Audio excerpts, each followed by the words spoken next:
നിങ്ങളുടെ ഫേവറേറ്റ് സീരിയലുകൾ ടിവിയിൽ വരുന്നതിന് മുൻപേ സൺ നെക്സ്റ്റ് ആപ്പിൽ കാണാം. ഇനി എല്ലാവർക്കും മുൻപേ കാണൂ. ഇപ്പോൾ തന്നെ സൺ നെക്സ്റ്റ് ആപ്പ് ഡൗൺലോഡ് ചെയ്ത് സബ്സ്ക്രൈബ് ചെയ്യൂ.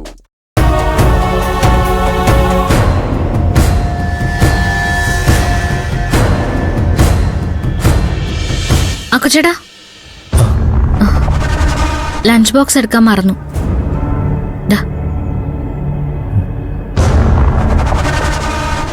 എന്താ അക്കുച്ചേട്ടാ ആലോചിക്കുന്നേ? തനിക്ക് ഗുണമില്ലാത്ത ഒന്നിനും ഇറങ്ങിത്തിരിക്കുന്നവളല്ല ശ്രേയ. രമേശ് ചേട്ടന് വേണ്ടി റെക്കമെൻഡ് ചെയ്തതിന് പിന്നിൽ എന്തോ ചതിയുണ്ട്. നമ്മളങ്ങനെ സംശയിക്കണ്ട. ശ്രേയ ജനുവിനായിട്ട് ചിന്തിച്ചാണെങ്കിലോ? എന്തിനു? അമ്മായിയുടെയും അരവിന്ദേട്ടന്റെയും സപ്പോർട്ട് മാത്രല്ലേ ഇപ്പൊ ശ്രേയക്കുള്ളൂ. രമേശ് ചേട്ടൻ മെമ്പറായാൽ ശ്രേയയുടെ കൂടെ നിൽക്കാൻ അശോക് ചേച്ചിയും രമേശ് ചേട്ടനും കൂടി കാണും. വീടിനകത്ത് അവൾക്ക് ബലം കൂടും. അതിനുവേണ്ടിയായിരിക്കും. അവരുടെ രണ്ടുപേരുടെയും സന്തോഷം അക്കുച്ചേട്ടൻ കണ്ടതല്ലേ? നമ്മൾ എന്തെങ്കിലും ചെയ്തേ പറ്റൂ. വേണ്ട. ശ്രേയ കാരണം രമേശ് ചേട്ടന് സീറ്റ് കിട്ടിയില്ലേ? എത്ര നാളായി ആ മോഹം കൊണ്ട് നടക്കുന്നു. എല്ലാവരും രമേശ് ചേട്ടനെ കളിയാക്കിയിട്ടേ ഉള്ളൂ. അത് നടക്കാൻ പോകുമ്പോ നമ്മളും സന്തോഷിക്കണം. രമേശ് ചേട്ടൻ മെമ്പറാവുന്നത് സന്തോഷമുള്ള കാര്യമാണ്. പക്ഷേ ഈ സന്തോഷം എന്നും ഉണ്ടാവുമെന്നാ? അതെന്താ? ശ്രേയയുടെ സ്വഭാവം നിനക്കറിയാലോ.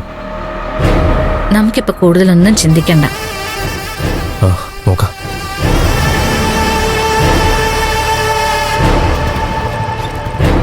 ശരി.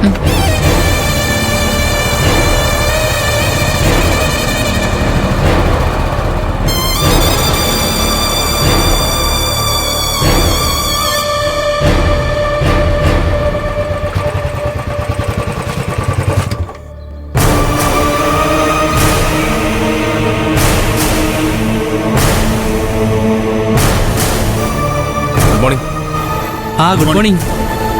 ആകാശേ, കൃത്യം 10 മണിക്കാണ് എത്തിയല്ലോ. ഒരു second താമസിച്ചിരുന്നെങ്കിലേ Murugan ആകാശിന്റെ chair താഞ്ചിയെടുത്ത് പറഞ്ഞേനെ.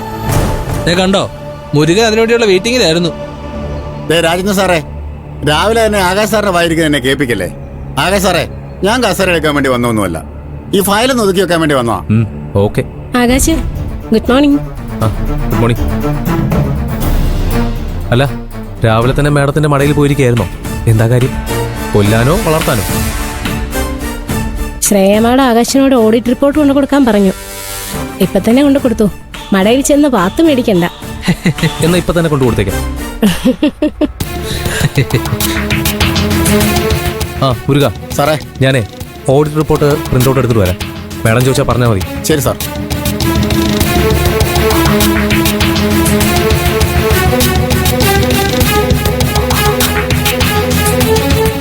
Madam, good morning. President വാ, ഇരിക്കും. ഞാൻ പറഞ്ഞതുപോലെ എല്ലാം ഭംഗിയായി ചെയ്തില്ലേ? അതെല്ലാം ഓക്കെയാണ് മാഡം. ഒരു കാര്യം മനസ്സിലാവുന്നില്ല, അത് ചോദിക്കാനാണ് ഞാൻ നേരിട്ട് വന്നത്. എന്താ പ്രസിഡന്റ് സംശയം? ആ പായിപ്പാട് രമേശിനെ മെമ്പറൊക്കെ ആക്കുന്ന എന്തിനാ?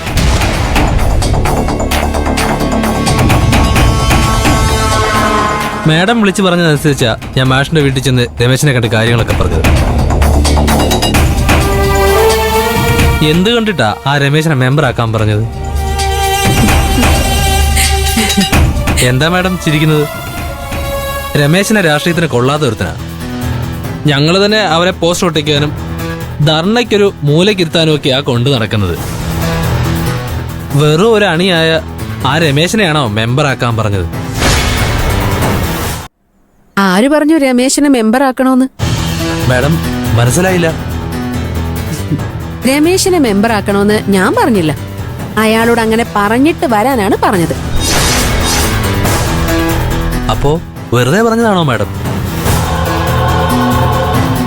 കുറച്ചു ദിവസം കഴിഞ്ഞ് എന്റെ കല്യാണം. ആ വീട്ടിലേക്ക് മരുമകളായിട്ട് ചെന്ന് കയറാൻ പോവാ.